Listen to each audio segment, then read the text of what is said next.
is up, everybody? Back in again with these commentaries, back in front of this camera, back in front of this computer.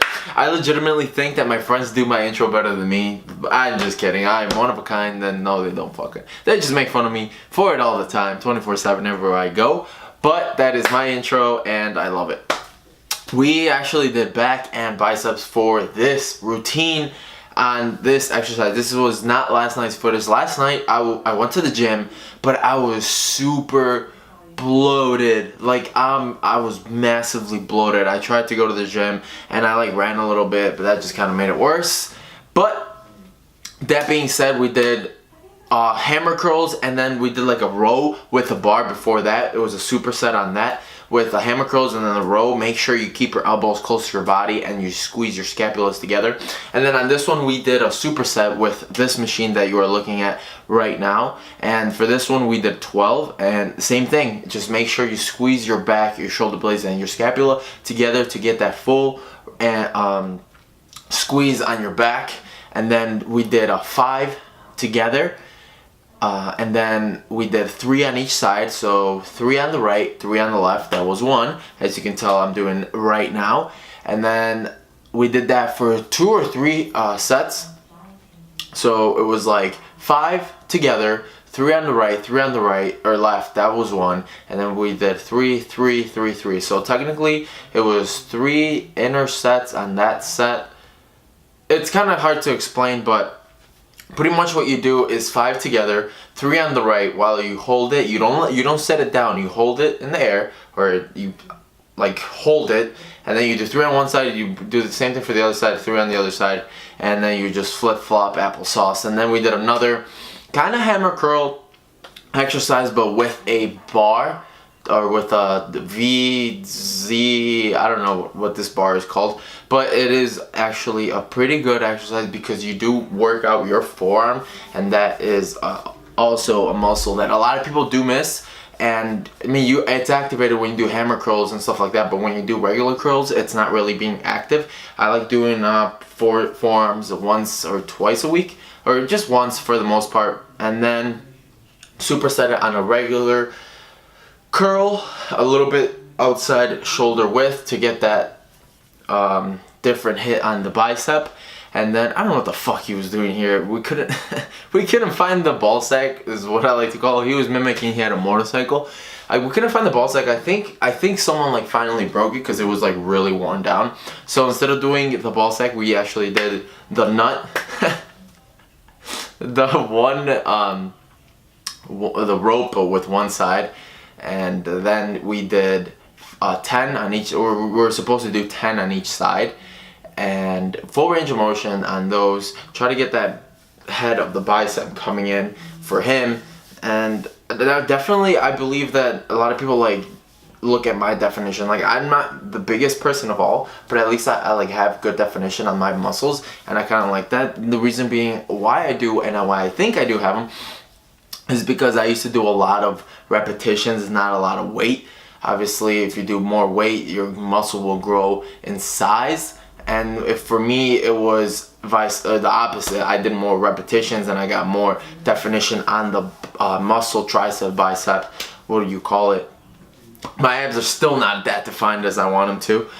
But another bar overhand curl that also does work on your forearm, nice, slow and steady. Coming back, this exercise, I'll go back to what I was just talking about in a second. This exercise right here, it is great. Like, you can see my muscle fibers just being activated at all times, or at least 90% of the time they're being activated. So what you do is you come all the way out and make sure your scapula is like squeeze them together. And then when you come out, you let it go, and your scapula, you just let go, and then your shoulder blades come in, and you like kind of roll them in a little bit, not too much, just slightly roll them in, or just let go of the weight, like you're letting it go, and they'll naturally just go into this position. And then when you come in, first you do your scapula and your shoulder blades, you retract them, boom, that's already killing. And then you come in with the weight, and then you make sure that you keep everything tight, elbows tight into your rib cage, and then you just squeeze and fulfill that squeeze in your back. And that definitely fucking kills, let me tell you. That was probably, and I just saw that over the weekend. It was, or not over the weekend, over the week, sorry. And it was one of those exercises where I thought, like, yeah, it's good doing, you're doing it nice, slow and steady, but the fact that you're doing one extra movement and you're extending all the way out, that definitely makes a huge difference. Lateral pull down for your lats on this exercise, and then another, it's kind of the same thing as seated row, but instead of doing that, like you can tell there, my muscle is being activated. Same thing, squeeze your scapula, your shoulder blades together to get that full, and then chest out to get that full squeeze and range of motion. Definitely go all the way up and then come all the way down, as you can tell there. But as I was coming back to the repetitions, I recommend, in my point of view, like, obviously I am not the most swollest person out there yet, but I crack myself up. But that being said, definitely focus on getting defined first and definition of your muscle.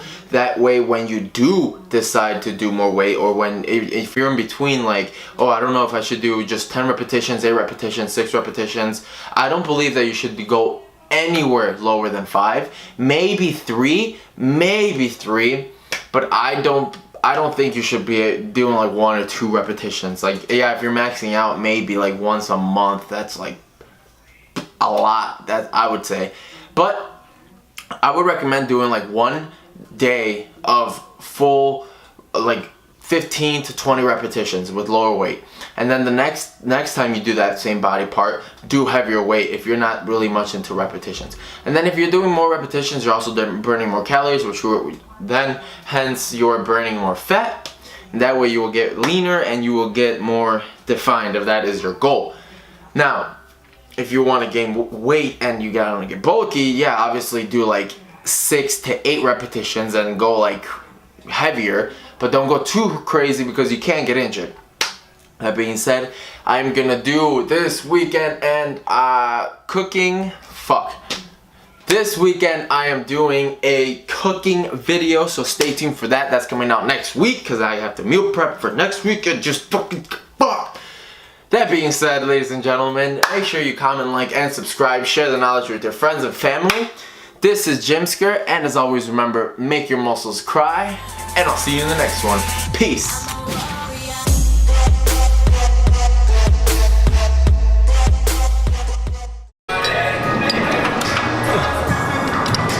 Oh, fuck.